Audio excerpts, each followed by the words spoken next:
Hello friends, welcome back to Media Talks. நான் உங்கள் மௌனிகா. நம்ம தலைவரை பாருங்கள், விடிய காலையிலே நமக்கு ஒரு ஹாப்பியான அப்டேட் வந்து கொடுத்துருக்காங்க.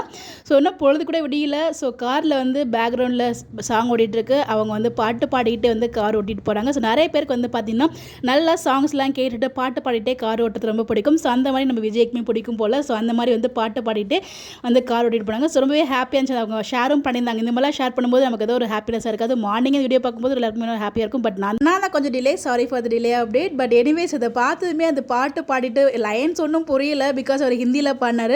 வீக்கா ஃபேன்ஸ், தமிழ் ஃபேன்ஸ்க்கான ஒரு ரெக்வஸ்ட். ஸோ கூடிய சீக்கிரம் ஒரு தமிழ் அந்த மாதிரி நீங்கள் பாட்டு பாடி அப்லோட் பண்ணோம் அப்படின்னு சொல்லிட்டு. ஸோ உண்மையிலே வந்து பார்த்தீங்கன்னா அவர் பாடினது செம்ம என்ஜாய் பண்ண முடிஞ்சிச்சு, ரசிக்க முடிஞ்சிச்சு. பட் என்ன வரிகள் தான் புரியல ஒன்றும். ஸோ உங்களுக்கு யாருக்கும் புரிஞ்சிச்சுன்னா என்ன சாங் அப்படின்றத மறக்காம கமெண்ட்டில் சொல்லுங்கள். எனக்கு எதுவுமே சுத்தமாக புரியல.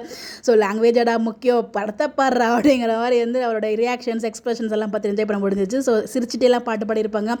ஸோ கையில் அசைச்சிலாம் பாட்டு பாடியிருப்பாங்க. எல்லாமே ரொம்ப ரொம்ப சூப்பராக இருந்துச்சு. ஸோ என்ஜாய் பண்ண மார்னிங்கே ஒரு சூப்பரான ஒரு வைப் இருந்துச்சு. ஸோ இந்த மாதிரி நிறைய அப்டேட்ஸ் கொடுத்தா நல்லாயிருக்கும்னு நினைக்கிறேன். அப்டேட்லாம் பார்க்கும்போது நமக்கு நம்மள அறியாமல் ஒரு ஹாப்பினஸ் வரும். அந்த மாதிரி ஒரு ஹாப்பினஸ் வந்து இருந்துச்சு. ஸோ அதை கூட நானும் ஷேர் பண்ணியிருக்கேன். பிக்ஸ் மட்டும் உங்களுக்காக ஷேர் பண்ணியிருக்கேன். நீங்கள் வீடியோ பார்க்கணுன்னா அவரோட இன்ஸ்டாகிராம் பேஜில் ஷேர் பண்ணியிருக்காரு. ஸ்டோரியாக செக் பண்ணி பாருங்கள். ஸோ இந்த மாதிரி அப்டேட் தெரிஞ்சுக்க நம்மளோட சேனலை ஃபாலோ பண்ணிக்கோங்க. Bye bye. முக்கியமான விஷயத்தையே மறந்துட்டு அவர் வந்து பார்த்தீங்கன்னா பாட்டை பாடிட்டு கீழே என்ன ஒரு குசுமத்தனம் பாருங்கள். எங்கேயும் அவரோட குசுமத்தனம் பிளட்டா இல்லை தேனா, அதாவது அவர் பாடுறது தேன் மாதிரி இருக்கா, அதாவது அவர் பாட்டு பாடுறது காதில் தேன் பாயிற மாதிரி இருக்கா இல்லை ரத்தம் வர மாதிரி இருக்கா அப்படிங்கிற மாதிரி ஏதோ டைலாக் தான் கேட்டிருக்காரு. ஸோ வந்து 88% வந்து பார்த்தீங்கன்னா தேன் சொல்லி போட்டிருக்காங்க. ஸோ ஒரு 14% வந்து பீப்புள் வந்து பார்த்தீங்கன்னா அது பிளட்னு போட்டிருக்காங்க. இந்த இப்போ சுவாமி ஃபேன்ஸ்க்கு இந்த ஒரு அப்டேட் ரொம்பவே ஹாப்பியாக இருக்கும்னு நினைக்கிறேன். ஸோ இந்த மாதிரி நிறைய அப்டேட்ஸ் கொடுத்தா ரொம்ப டெய்லியுமே ஹாப்பியாக இருக்கும்ல. So bye bye.